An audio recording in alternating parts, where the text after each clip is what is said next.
இன்றைக்கி நம்ம பன்னிரு திருமுறைகள் அதான் பார்க்க போகிறோம். ஃபஸ்ட்டு முதல் 3 திருமுறையும் தேவாரம் அப்படின்ற நூலில் இருக்குது. இதை எழுதின ஆசிரியர் திருஞான சம்பந்தர். 4, 5, 6ஆம் திருமுறை தேவாரம் திருநாவுக்கரசர் எழுதினது. 7ஆம் திருமுறை எழுதியது சுந்தரர். 8ஆம் திருமுறை நூலோட 8ஆம் திருமுறையில் என்னென்ன நூல்கள்லாம் இருக்குன்னா திருவாசகம், திருக்கோவையார். இதை எழுதினது மாணிக்க வாசகர். 9ஆம் திருமுறை திருவிசைப்பா, திரு பல்லாண்டு.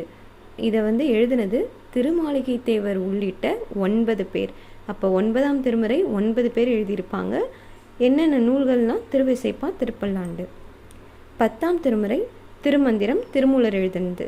11ஆம் திருமுறை 40 நூல்களின் தொகுப்பு காரைக்கால் அம்மையார் உள்ளிட்ட 12 பேர். 12ஆம் திருமுறை திருத்தொண்டர் புராணம் என்று அழைக்கக்கூடிய பெரிய புராணம் எழுதியவர் சேக்கிழார். அப்போ 9ஆம் திருமுறை எழுதினது 9 பேர், திருமாளிகை தேவர் உள்ளிட்ட 9 பேர். 11ஆம் திருமுறை எழுதினது காரைக்கால் அம்மையார் உள்ளிட்ட 12 பேர். அது திருவிசைப்பா, திருப்பல்லாண்டு. இது 40 நூல்களின் தொகுப்பு.